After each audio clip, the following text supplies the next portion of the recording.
Hello everyone. A question for you all.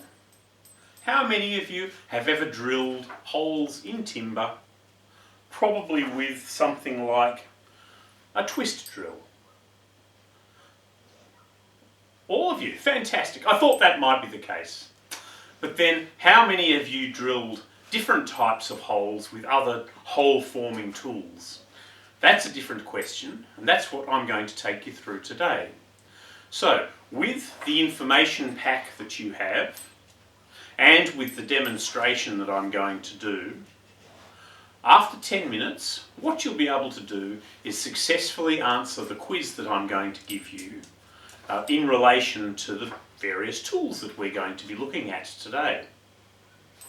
So let's look at the theory first of all. So have a look at the packs you've got in front of you. First of all, I did speak about twist drills. Sometimes called a Morse drill.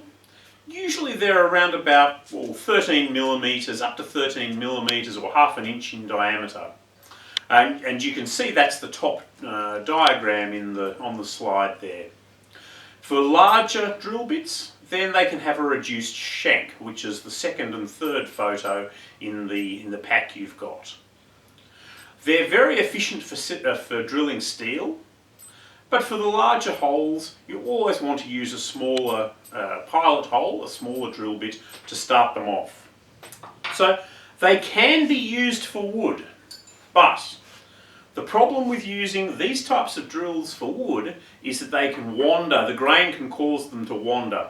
So the way around that is to use what's called a brad point bit, as shown in the bottom photo. So that's a brad point bit with the sharp tip right at the end there. That's the first of the drills that you've all said you've used. So let's look at some of the other types of drills. And the first one we're going to look at is called a spade bit.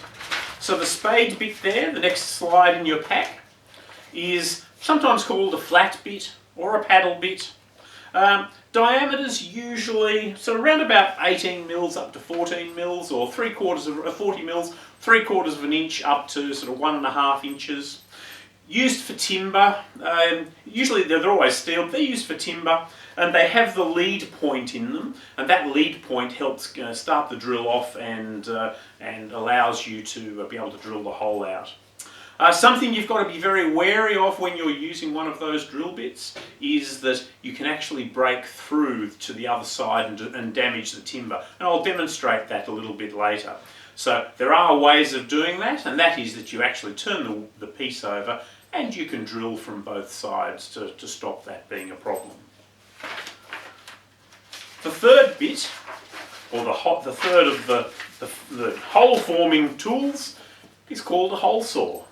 So a hole saw really is a hole cutter. It's a circular ring, as you can see in the photo there. In terms of diameters, they can be anywhere from about 14 mil up to 210 mil, or half an inch up to about 8 inches in diameter.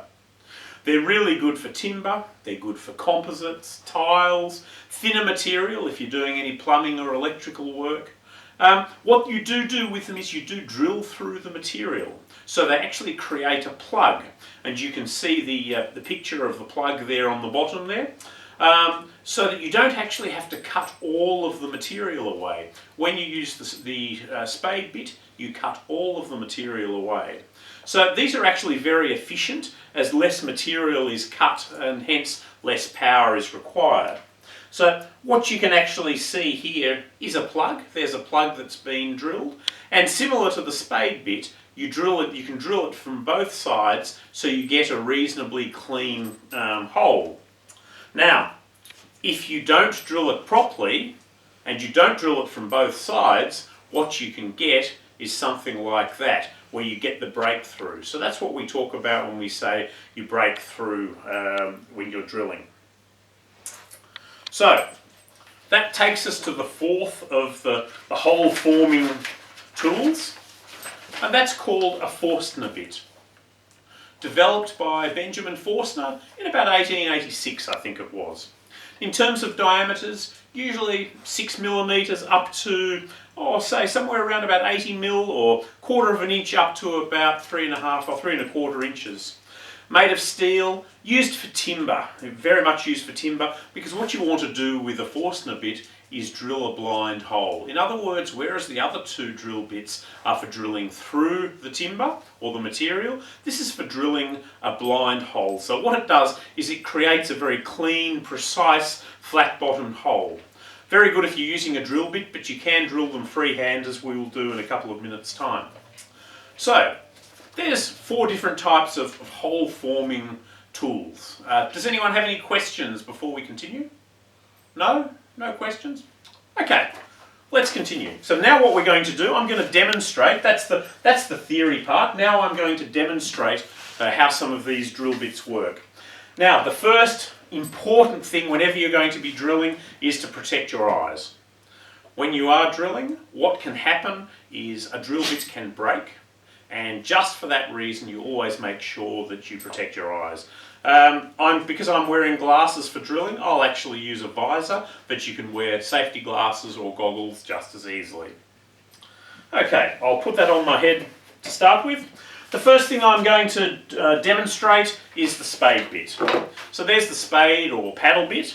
So what I'm going to do here, you can see there's the point, and that point will go into the timber, and it'll keep the drill and the hole nice and square. So let's drill a hole.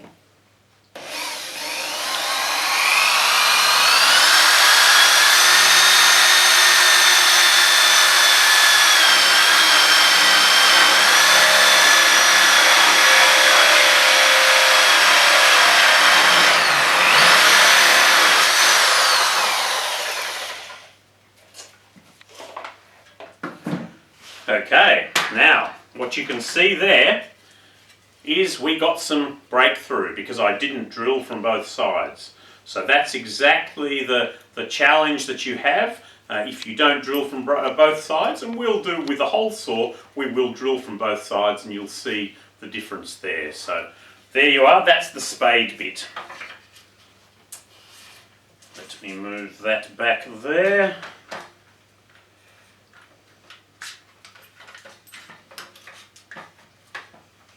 Okay, the hole saw. There's the hole saw. You can see there is a pilot bit that centres the tool, and then you can see the annular ring of cutters around the outside. So we're going to drill a hole halfway through here with the hole saw.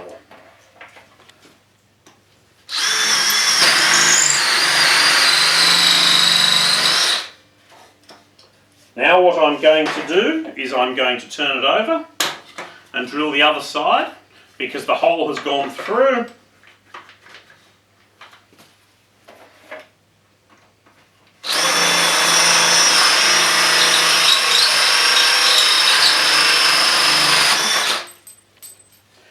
There we are.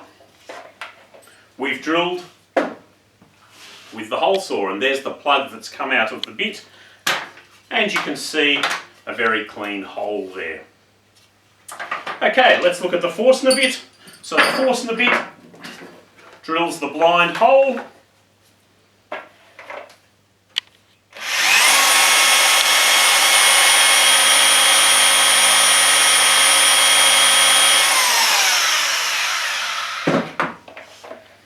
And you can see the blind hole in the timber there. So you don't use that typically for drilling through. Okay, so I think you have enough information there to be able to complete the quiz. So let's ask the first question. Well, before we do you have any questions? No? No questions? Great. Okay. So, question 1. What safety equipment should you use when using drills and drill bits? Do you need a hint? No, you don't? Okay, yep. Have you all got that right? Yes, fantastic. Well done. What problem might you experience using twist drills in wood? What did we talk about? Yes, that's right, grain wandering. Very good. When using spade bits or hole saws, how can you avoid breaking through?